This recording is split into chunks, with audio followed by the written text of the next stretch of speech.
everyone. Welcome back once again. Today we are diving into the world of AI-powered coding with GitHub Copilot inside the Visual Studio 2022. So GitHub Copilot is an AI assistant that suggests code completions as you type, helping you write better and faster code. So by the end of this video, you will understand how to effectively use Copilot to enhance your development workflow. But before we do so, please make sure you subscribe to the channel if you haven't. So let's get straight into it. So first thing first, make sure you have GitHub Copilot set up. If you don't have a subscription, head over to the github.com and then make sure you actually subscribe to the Copilot. Okay. Obviously, there's a free version as well. So obviously, if you're not willing to pay, you can subscribe to the free version. Okay. Once you're done with that bit here, open your Visual Studio installer and make sure you've got GitHub Copilot installed. Yeah, you can do so by opening this. So once you open the Visual Studio installer, click on the modify.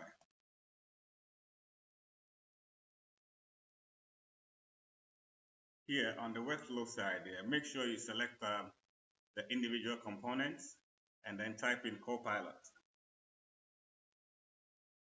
Okay, so as you can see here now, I've got the box checked. So under the AI assistance here, there's a GitHub Copilot. Make sure that you select it and then install down while downloading, okay? So once you're done with that bit, you can close it and let's get back to the Visual Studio. So go ahead and create a new project.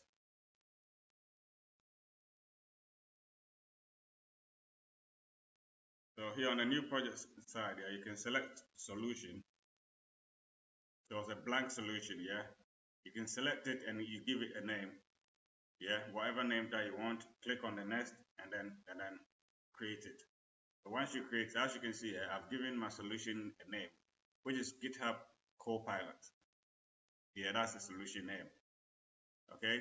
So as you can see here now, I've got GitHub Copilot chat already started. So let's go ahead and right click the solution and add a couple of projects. Let's go ahead and add a new project and let's see. Let's go ahead and select the console app. Click next. So okay, we can leave it as it is, as this, just for this video. Okay. So we're just going to call it console app 1. That's it.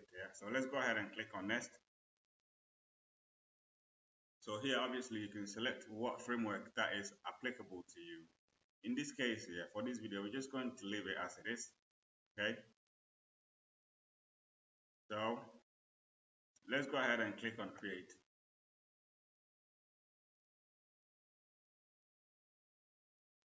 So as you can see here now, I've really got nothing here. So I'm just going to remove this console.writeline hello world. So right now we've got nothing inside our program.cs. Okay. So here, as you can see it, we've got the GitHub Copilot chat here. So if we look at it here, especially this bit here, let's go ahead and drop down this. So as you can see here, we've got a bunch of options, which is a GPT 4.1, GPT 4.0, and 03 mini. So these are the options that you can use for your code assistant or your code suggestion. Okay. But before we actually even delve deeper, let's select here, and here we can right click it inside our program.cs and type and then select ask Copilot. So here we can ask Copilot to do a bunch of things. I mean, pretty much whatever we want it to do. So let's go ahead and type this command. Create a calculator. Simple. So let's go ahead and enter. So basically it's within the program.cs. So as you can see here now, we've actually got a code here, a suggested code for us to use. Okay. So let's go ahead and click accept.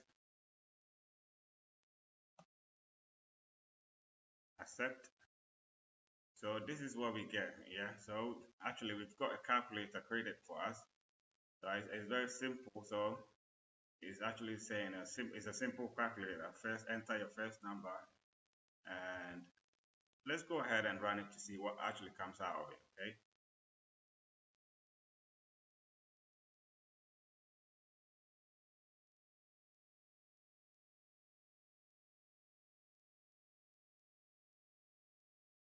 So this is what we get here. So let's go ahead. It says add the first number. So let's just add any number. Enter. So let's add the operation. So it's either addition, subtraction, multiplication, or division. So let's put um,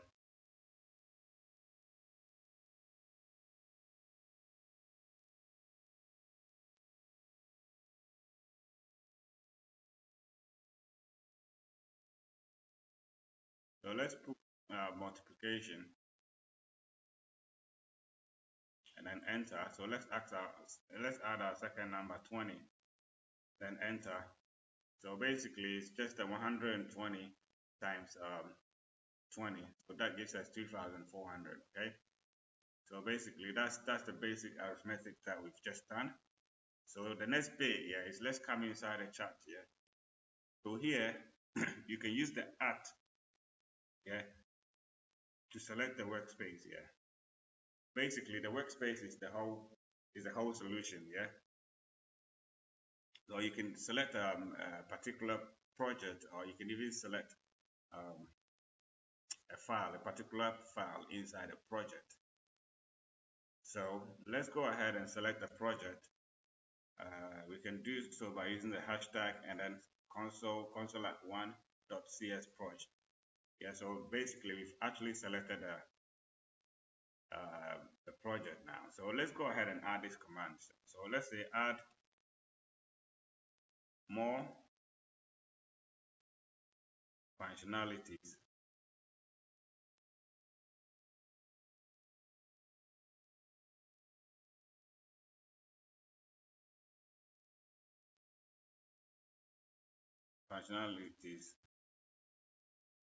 To the project. So let's see what actually happens here.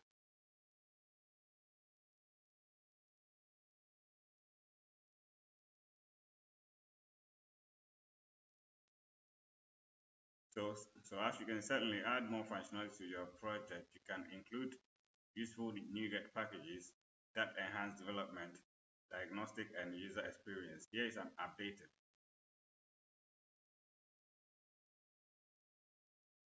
So basically it's asking you to obviously add some more functionalities. But we're not going to do that. So what we do next is obviously select a particular file, like the program.cs. So we can do so by using the hashtag. So as you can see, the first bit is the program.cs. So now we can say add more functionalities to okay, let's use the programs.cs again. So let's enter and see what actually comes out of it.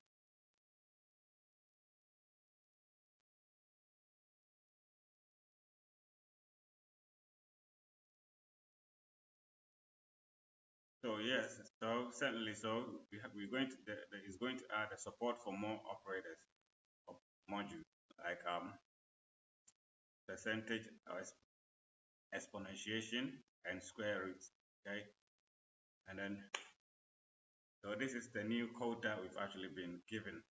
Okay, so basically we're just going to scroll down, and then select our program.cs and then click on the preview. So this will actually add the new updated code for us. So let's see, it's asking ANSI console. Let's have a look at what. So basically, it's asking us to install this package. Okay, so it's Microsoft extensions, the command line utility. or Microsoft.net.cli.ut. So let's have a look at what the first one entails. So as you can see here now, we're still getting the error, so there's no need. So let's just remove this.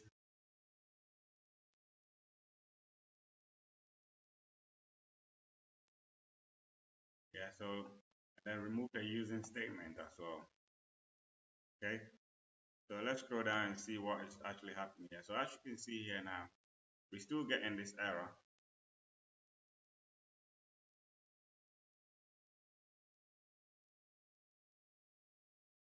So let's just ignore it, okay?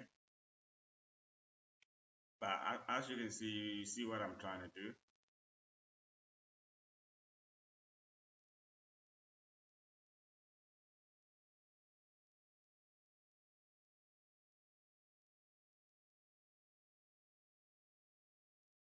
So I've actually removed that bit here. So we can also tell the AI or Copilot to remove that ANSI console or markup here, because it's not really necessary for us right now. But yeah, as you can see here, you get what I'm trying to do, okay? So I'm not going to bother you with anything more, yeah? But as you can see, it's very simple to get yourself started, yeah? And I've been making videos using this, so you can watch my other videos and you get more understanding on how everything is used, okay? So I'll leave this video here for now. And once again, if you haven't subscribed to the channel, please make sure you do, because I've got lots of videos coming up, and I hope you have a lovely morning, afternoon, evening, wherever you are. Peace.